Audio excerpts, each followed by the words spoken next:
Happy Saturday Eve! Hello! Everything's happening, Sarah. Hello. Happy Saturday Eve, and thanks to Carl Elliott for that opening. And welcome to the News and Views with the award-winning EV Cafe. 30 minutes of what's happening in zero-emission transport. Brought to you this week in partnership with Europcar, electrifying your vehicle rental. Now then, we've got opinions on a stick, but there seems to be movement. Sarah has just moved house and has no internet. Sam is in a car and may be joining. He's shoveling carrots onto the internet as we speak. So hopefully, Sam's back. Sarah may join us again. But welcome. Welcome one and all. Grab a cuppa and plug in to see what's happening this week in zero-emission transport. And coming up, DPD targets a 46% reduction in emissions by the year end. This story really gets my trousers tingling. The Royal Mint opens a factory to extract gold from electronic waste. And I've got some really interesting stats on that. How rideshare giants are seeking growth to rival Tesla. A DFT-funded project will make EV infrastructure sharing a reality for fleets. More on that in a minute. And Amazon opens a micro-mobility hub in Berlin for e-cargo bike deliveries. And we know how much Sam loves that stuff. But first, speaking of Sam, the Guinness World Record. As we alluded to last week, Sam and his chums from Webfleet, Richard Parker and Kevin Booker, were out last week riding a Mustang further than any other human being has ever managed. Here's a short film. Got 4601.1. Yeah, we've got that on the order. So, yeah. Well, you set off at 4032.1. You are world record holders. Yes!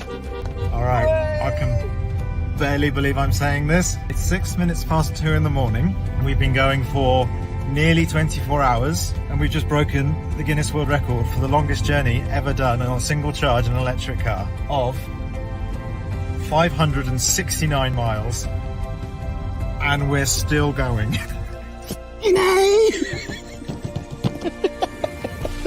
Aching. But it's just the fact that we've done more than nearly 300 miles over WLTP. When you think of the cars this has beaten, it's got no right to really be able to do it. Well, we didn't think that was happening, did we?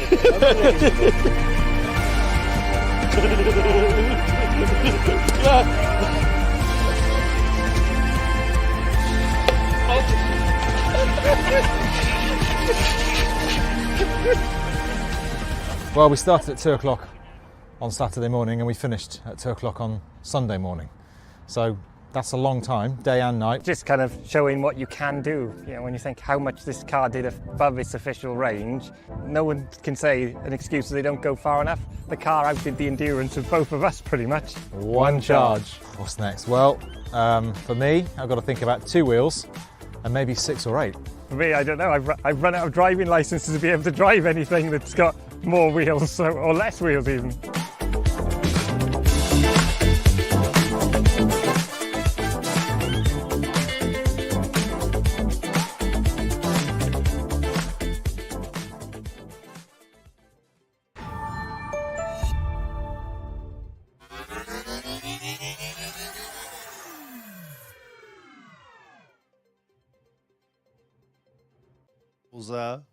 Wowza. Sam, talk to us. Yes. So explain the record. So you achieved 569 miles in a Mustang Mach-E. It becomes a world record because you went a percentage over WLTP. Is that right? No, it's nothing to do with WLTP really. That's just the manufacturer's stated forecasted range. We smashed that by nearly 300 miles. The critical thing is that we beat the previous record, which is actually not yet ratified. So unfortunately, we've already beaten them before theirs was ratified. But the key number for us was 568. We had to exceed that number in order to be the world record holders, even if it was by the smallest of margins. And we exceeded it by, I don't know, 0.7 miles or something in the end. So yeah, it was. I didn't get to.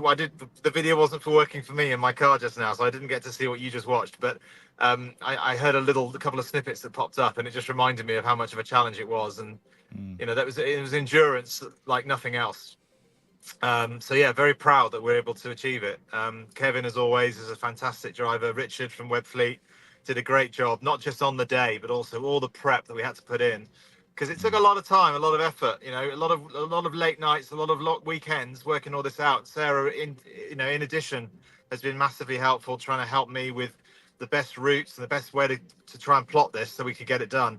Because the rules are getting tighter every year. Guinness are getting harder on their ability. You can't just go around in a circle at 10 miles an hour.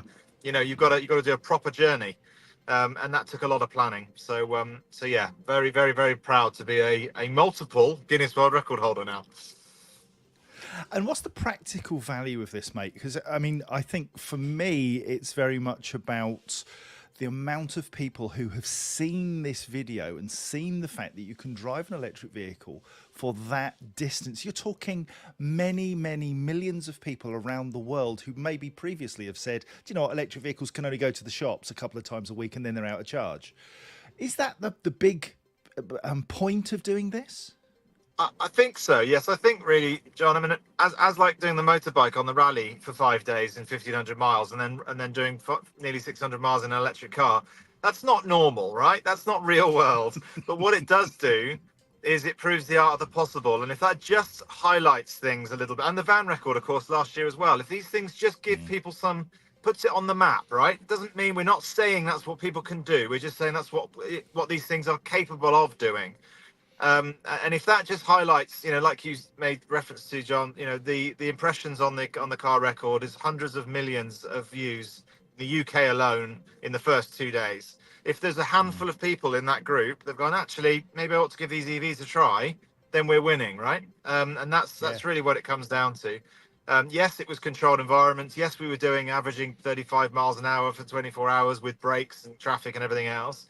On a flat day, or a warm day on a flat surface, all those parameters you need to work on and exploit in order to achieve something like this. But again, it's just proving the art of the possible, and that's really what the ethos, I think, of this is all about.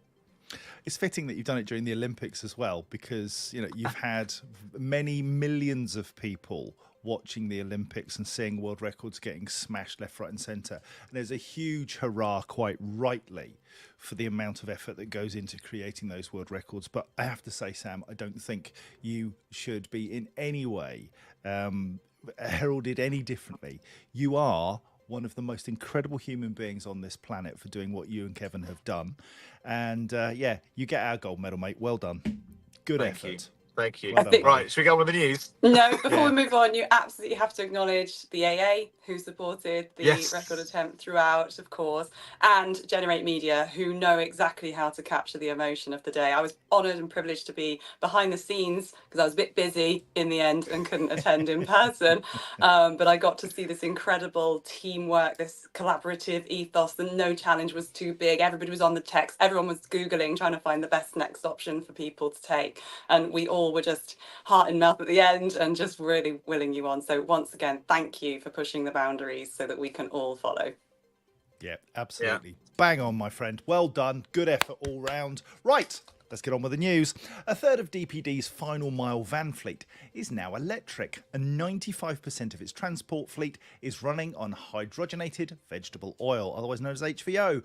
With the carbon cutting fleet delivering parcels across the country, DPD says it's on target to deliver a 46% reduction in emissions by the end of 2024 from its 2020 baseline, and that's really impressive. A lot of people reference 1990 as the baseline. These guys, the last 4 years, a 46% reduction. As part of Geopost, DPD UK has a net zero target of 2040, which is validated by the Science Based Targets Initiative, the SBTI. In its latest sustainability update, DPD outlined progress towards that aim, including that a third of its final mile fleet is now electric, with an additional 350 fully electric 4.25 Ford e-Transit vans being deployed over the next few months, taking its electric vehicle fleet close to 4,000 units. Now, last mile is really critical, and as such, Sarah, we're taking this forward with our webinar on Wednesday, the 21st of August. Tell us more about it.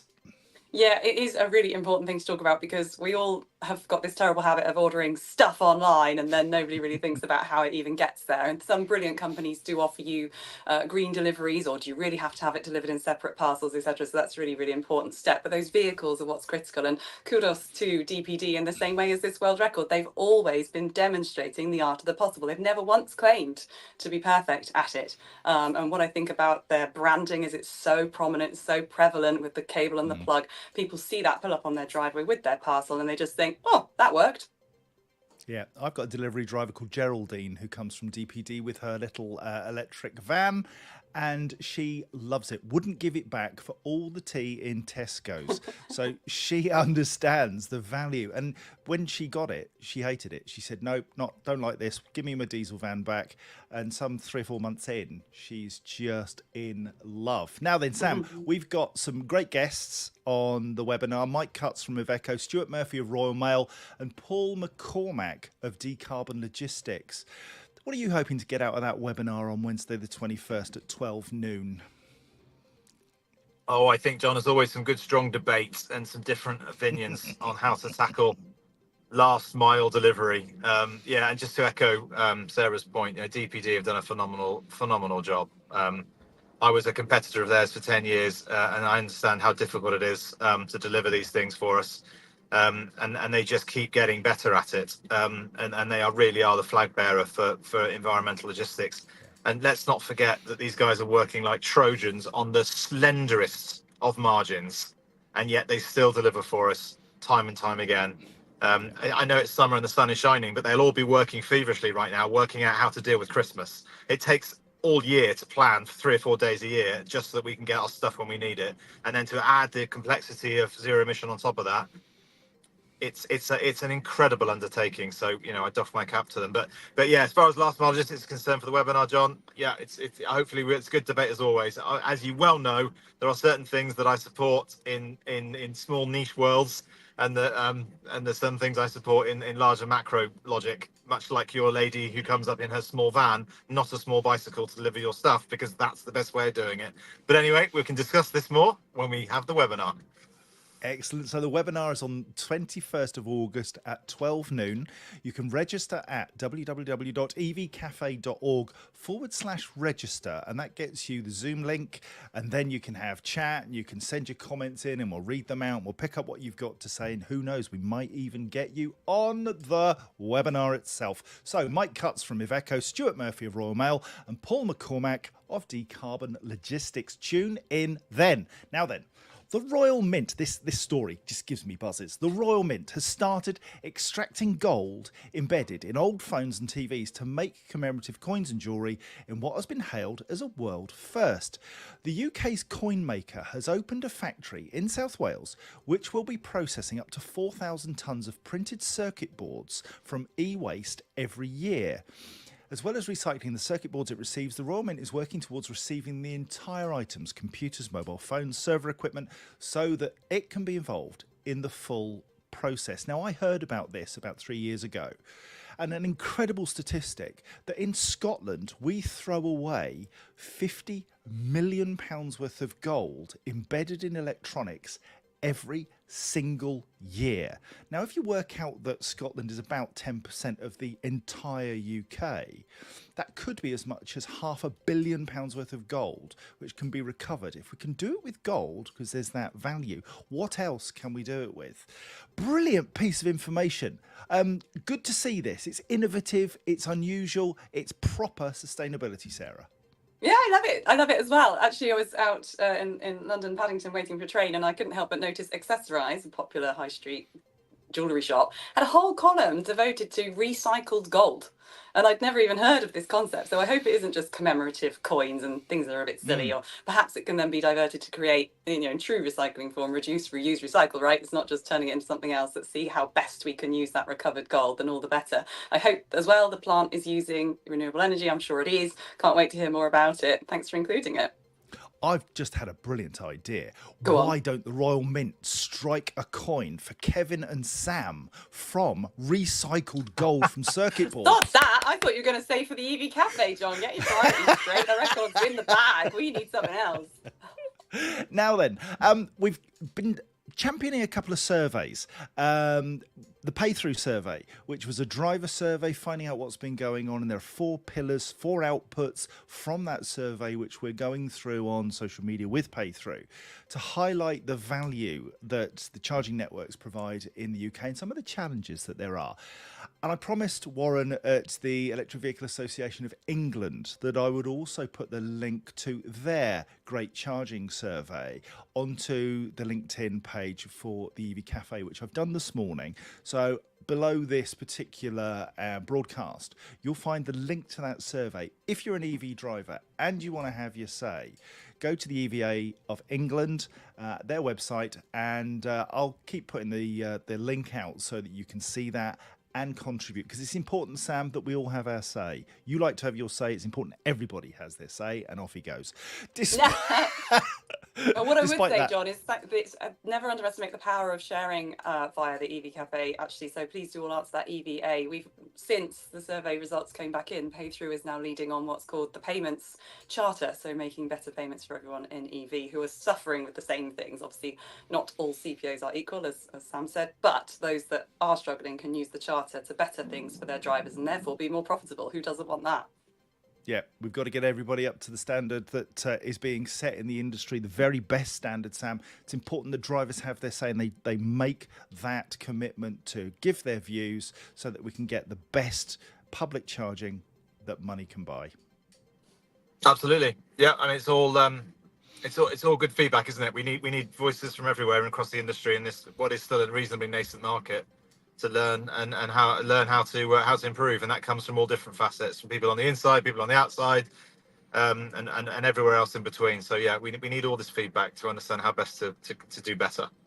Quite right. Now, Sarah, can I just say, loving your dressing thing going on, but more than that, loving your feather headdress, which. That's just perfect placement. Love that. Shall we do some shout-outs? It's the best I can do. Although this will be coming off today. I get the stitches out this afternoon, which I'm very, very, very much looking forward to. Yeah. Excellent. Good. It's great to have you on the mend, although not Thank yet you. fully recovered. And of course, when you've got a broken collarbone, what's the thing you do? Move house. Well, I didn't have to do anything. They did it all for me, which is amazing. All right, let's do some shout outs. Now then, I logged in at 9:28 this morning thinking I'm going to be a smarty pants and be the first one in the house. Nah, no chance. Leon Gomez, 9:14 this morning on the YouTube. Well done, mate. Gary Comerford was late, 9:31. I'd been in at 9:28. Carl Elliott. Happy Saturday Eve indeed. Who else we got here? We've got Mark Elliott, Carl Elliott, Esther Jones from the AA, Matthew Leng from Suffolk, Pam Hanlon. Story about power in just a minute. Economy Trucks, hello. Second week in a row. We see ya. Paul O'Brien, hello. Ashley Bannister, old two mugs. The legend that is Kevin Booker. A world record for every class of driving licence he holds. Impressive stuff. Holly Baldwin from Greenfleet. I'm going to be seeing you very, very soon at the EV Rally of Scotland and 3 conferences that we're doing in Edinburgh, Dundee and Inverness with Greenfleet. Absolutely super to be there. Karen Moore from Europe Car. Hello, Karen. All right. Shane Rees. Hello. Rob Dustin, you're back. That's nice. David Bushnell. Hello. Liz Allen. Oh, bless her. Josh Edkins from Webfleet. The great supporters of the latest world record for Sam, Kevin and the team. Nick Hoolin. Hello, Nick. Lloyd Allen, always in Bristol. How's it been, Nick? Lloyd, it's been a bit scary in Bristol over the last week. Let's stop all that nonsense. Belinda Guy, good morning. LinkedIn user. Peter Heath? Maybe. David Bushnell, hello. Who else we got? Wayne Dunn, hello. Lawrence Della Valle. Now that is a brilliant name. And can I just say, he says fabulous results, Sam, and so say all of us. Amy Carter, sorry for my tardiness, stupid meetings. Have intelligent meetings, Amy. That's what I say. And if they're not intelligent, don't go. Who else is like Martin Sweeney? He was late, 10:15. But you know what, Martin? Lovely to see you. He was asking how your shoulder injury is, Sarah. Old 10 screws, as she's now known. You're doing all right, aren't you?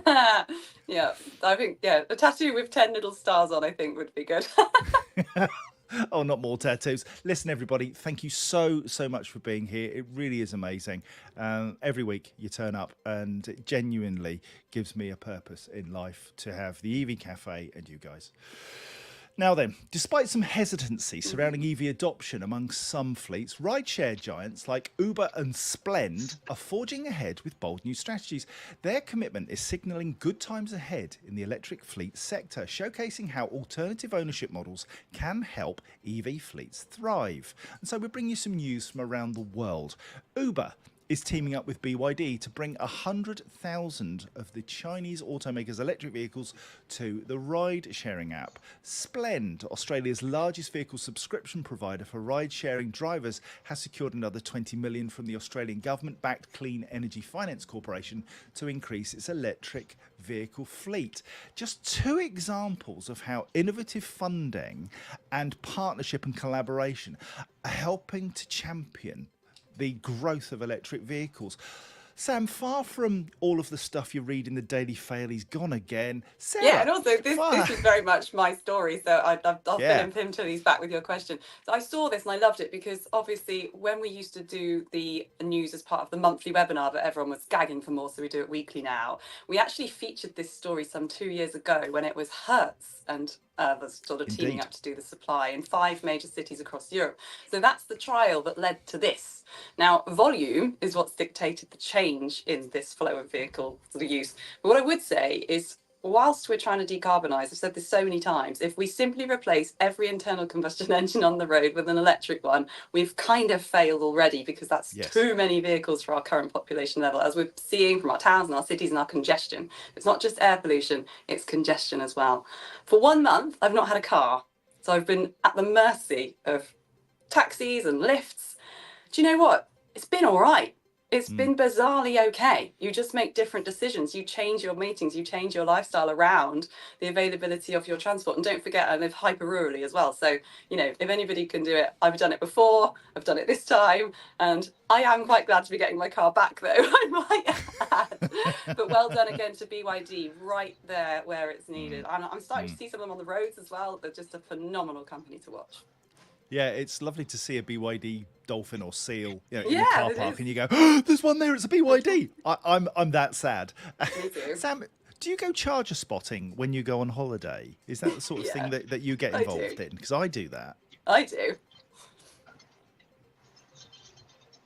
Yeah, He's just my he's signal going- is poor. Right, let's move on. The sharing of private depot electric vehicle charge points with commercial vehicle operators has taken a major step forward with the launch of a new project. Power. You know, the people in pink. Power Pins. Private Infrastructure Network Solution has received around £300,000 from the Department for Transport through its Transport Decarbonisation Demonstrators Programme, which is delivered by Innovate UK. Power, Cenex, Oxfordshire County Council, Suffolk County Council, DAF, hello Amy, and a host of leading fleets, industry bodies and software providers are collaborating on a 10-month project to make depot sharing a reality on a commercial scale for fleets. This is absolutely brilliant. I love this. Sarah, this is the kind of innovation and collaboration that we absolutely need. Charge points are a precious resource. They're expensive to put in the ground. And if you can get companies working together and brought together in one place so that they can share, it's got to be the way forward. Yeah, I was really excited to tune into the Web Fleet conference that you were both on, and we heard from SJ Mitchell talking about how she's done it without depot recharging, and that's phenomenal. But where you do have a depot, then you're going to be in an advantageous position there, and to be able to help out a sort of listed named partner with strategic charging times assigned, it just feels like a no-brainer, not just for revenue generation, but also progress. I love it. I can't wait to hear more. Now then, we've got some stuff in the comments. Shane Reese has a question. Shane says, what does the audience think is the right number of cars for the UK? Ooh, interesting. So we're currently at about 36 million in the UK, roughly, give or take. How many should we have? I reckon about half of that will be a darn good start. Do we really need 2 cars each? And as Sarah points out, if we're able to go without a car, and I have for some years now, Or share one. Share one, then we can halve the number straight off the bat. Dev Chakravarti says he was in Cyprus on holiday last week. He saw some chargers at tourist hotspots, 1 actual EV on the entire trip. And Ashley Bannister says 100% Sarah, the most environmentally friendly journey is the one you don't make. Right. Final story. And Sam, sadly, he's not here because this is always my Sam wind-up story where I get him red in the face. I know. More Amazon customer orders in Berlin. I'll do an impression. Oh, this will be good. More Amazon customer orders in Berlin will now be delivered with e-cargo bikes from July 2024 as they open a new micromobility hub close to Alexanderplatz. Electric bikes from the manufacturer Mubia will deliver more than 1.5 million parcels per year across Berlin. Now, if you think that these bikes will take vans off the road, so we have less congestion, bikes smaller, bikes clean, it's got to be a good thing, I think, as part of Amazon's 400 million commitment to electrifying and decarbonising the German transportation network. The bikes are now expected to provide deliveries for dozens of areas in Berlin. Micromobility hubs are physical centres within urban areas where packages are loaded onto delivery vehicles for the final leg of the journey. As we said right at the top of this show, this micromobility last mile delivery area is massively growing, and it's key really to our clean logistics. Yes, Sarah? Yeah, and I'm teasing Sam by pretending to clasp my face into despair and shake my head because I know that's how he feels, and he feels that way because of his experience. I think that's really important to get that in. My experience is entirely different, having worked in transport planning and seeing the way that cities are evolving. It doesn't surprise me that cities are forcing this movement because, one, obviously it's extremely environmentally friendly to go back to bicycles. 2, obviously the road space that bicycles take up is far smaller than any other van can compete with, and especially if they're pedal assist, you can take additional load as well. We've all got horror stories to share about cargo bikes falling over or clogging up roads, but places like Berlin, which are hugely progressive, will have had to have thought this through. This will not be a fly-by-night investment. This will absolutely be something that has been heavily scrutinised from a cost-benefit ratio analysis point. There's no way net brands like that would pin their colours to the mast on a bicycle if they really thought that it wasn't going to work for them commercially. Yeah, some interesting comments. Dev Chakravarti is talking about having run a car share business, and he says the problem is that people don't look after the cars, and insurance costs have soared, making it financially unviable. Kevin Booker says that the world record holding Kevin Booker has said that he has found the same thing. And it's interesting because we've got Karen Moulon from Europe Car, where car rental is an alternative to that subscription model. Hire don't buy. That's what they say. And you get to that point where you think, well, take it for the journeys that you need. Hire a car. I've done this with Europe Car. Hired a car for a week, done a load of trips in 1 week, fill them all into that 1 week. Didn't you get it in 4 hours or something crazy as well? Like it came to you so quick. Delivered to the door, and it was marvellous. So there are ways of doing this. Don't make journeys if you don't need to. If you can use public transport, do. Hire rather than buy. And then ultimately, I suppose, for lots of our fleet customers, it is a case of making sure you got the right vehicle in the right quantities in the right place at the right time. I got to tell you one thing. I used to do a lot of car sharing in Bristol when I had 3 kids to ferry about the city various times of day. And one of the best things I ever found in a share car was a boiled egg. I think someone left their lunch in there by mistake. Okay. It didn't matter. It just made me laugh to this day. That, I think, is an interesting topic to cover. What is the craziest thing you have ever found in someone else's car? I once saw, I was driving along, saw a man shaving his head with an electric razor. Yes, whilst driving. Swear to you. Anyway, right, let's move on.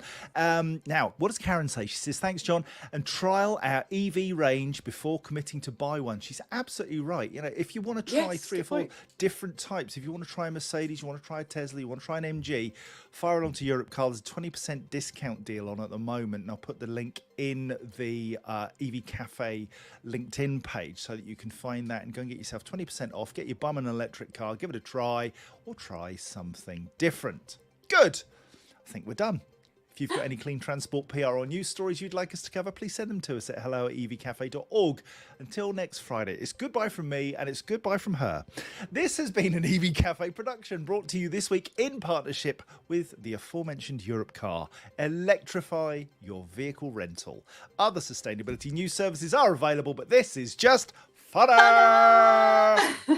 Like to see a little bit of that in the chat if you don't mind. A better funner. The EV Cafe is truly blessed to be partnered with the AA, Webfleet, Europcar, Paythrough, Iveco, Zaptec, Drax, Sperry, Stuart Science, Hydrock, Allstar, Schneider Electric, and Dynamon, who are doing some great things with TfL. We might bring you that story next week with the EV Cafe, supporting the transition to zero emission transport. Enjoy the rest of your day and your weekend. Stay happy, stay well, stay safe, and we'll see you next week. Till then, bye!